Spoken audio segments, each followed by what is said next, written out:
સૌ વાલા મિત્રોને મારા જય સિયારામ. હું દુષ્યંત પાઠક શ્રી હનુમાનજી દાદાની અસીમ કૃપાથી એક નવા વિડીયો સાથે આપની સેવામાં ઉપલબ્ધ છું. તો વાલા મિત્રો, આજનો ઉપાય આ વિષયની અંદર તારીખ છે 20મી ઓગસ્ટ 2026 અને વાર છે ગુરુવાર. વાલા મિત્રો, પંચાંગની જો વાત કહું તો શ્રાવણ મહિનો શુક્લ પક્ષ ચાલી રહ્યો છે, વિશાખા નક્ષત્ર, ઇન્દ્ર યોગ છે અને વૃશ્ચિક રાશિનો ચંદ્ર અને સિંહ રાશિનો સૂર્ય છે. અશુભ સમયની જો વાત કરું તો અશુભ સમયની જો વાત કરીશ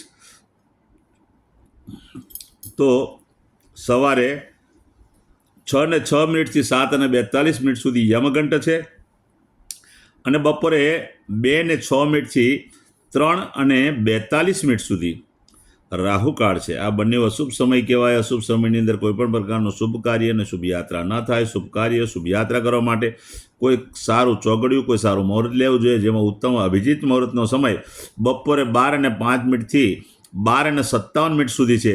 આ સમયની અંદર તમે કોઈ પણ પ્રકારનું શુભ કાર્ય અને શુભ યાત્રા કરી શકો. વાલા મિત્રો, વાત કરીશું આજના ઉપાયની. તો આજના ઉપાયની અંદર વહેલી સવારે સ્નાન કરો ત્યારે નાવાના પાણીની અંદર 1 ચમચી હળદર નાખવાની છે અને 2 ટીપા જેટલું અત્તર નાખવાનું છે. આ બંને નાખ્યા પછી પાણીમાં મિક્સ કરી તે જ પાણીથી તમારે નાહવાનું છે.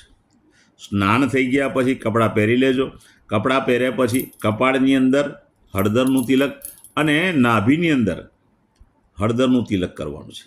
તિલક થઈ ગયા પછી બિલકુલ સીધું સંધ્યાકાળે પશ્ચિમ દિશા તરફનું મુખ રાખવાનું. શ્રી હનુમાનજી દાદાને કાગભૂષણની રામાયણજીનો પાઠ, એક હનુમાન ચાલીસાનો પાઠ દાદાને અર્પણ કરવાનો. સૂતા પહેલાં પોતાની જ પથારીમાં બેસવાનું, પલાઠી વાળવાની. ઓમ કૃષ્ણાય વાસુદેવાય હરે પરમાત્મને પ્રણત ક્લેશનાશાય ગોવિંદાય નમઃ. આ મંત્ર યથાશક્તિ તમારે જપવાનું છે. બસ આટલું કરી લો, ઉપાય પરિપૂર્ણ થઈ જશે.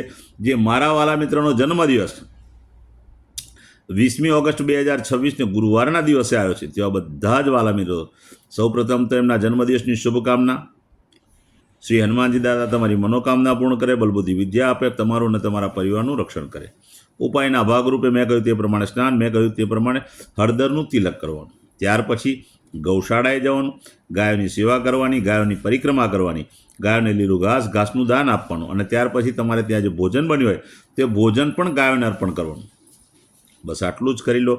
ત્યાર પછી સંધ્યાકાળે ચણાના લોટમાં બનેલું ફરસાણ નાના નાના બાળકોને, જરૂરિયાતમંદ લોકોને, શ્રમિકોને, વડીલોને અને બ્રાહ્મણોને બધાને તમારે ભેટ સ્વરૂપે ચણાના લોટમાં બનેલું ફરસાણ ભેટમાં આપવાનું છે.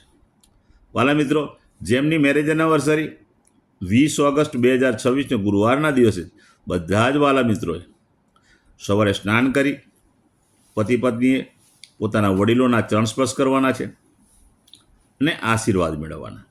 ત્યાર પછી ગૌશાળાએ જવાનું, ગાયોની પતિ પત્નીએ પરિક્રમા કરવાની, ગાયોને લીલું ઘાસનું દાન આપવાનું છે. ત્યાર પછી પોતાના ઘરે જે ભોજન બન્યું હોય તે ભોજન પણ ગાયોને અર્પણ કરવાનું છે, ગાયોના આશીર્વાદ મેળવવાના છે. અને ત્યાર પછી કોઈ પણ વૃદ્ધાશ્રમ, અનાથાશ્રમ, વિધવા આશ્રમ, જરૂરિયાતમંદ લોકોને, શ્રમિકોને, ગરીબોને, બ્રાહ્મણને અથવા દેવ મંદિરે તમારે પૂર્ણ સીધાનું દાન કરવાનું. પૂર્ણ સીધાનું દાન કરી લો, બહુ જ ઉત્તમ પરિણામ પ્રાપ્ત થશે. કદાચ સીધાનું દાન ન કરવું હોય અને તમે પાકું ભોજન જમાડી દેશો તો પણ ઉત્તમ પરિણામ પ્રાપ્ત થશે. વાલા મિત્રો, મારા બધા જ વિડીયો યુટ્યુબ પર હોય છે અને મારી ચેનલનું નામ છે દુષ્યંત પાઠક. મારી ચેનલને સબસ્ક્રાઈબ કરજો, બેલ આઇકન અવશ્ય દબાવજો. હું નિયમિત એક વિડીયો મૂકું જ છું. જો તમે બેલ આઇકન દબાયેલો હશે તો તમારા મોબાઈલ પર નોટિફિકેશન આવશે, તમે મારો વિડીયો તરત જ જોઈ શકશો.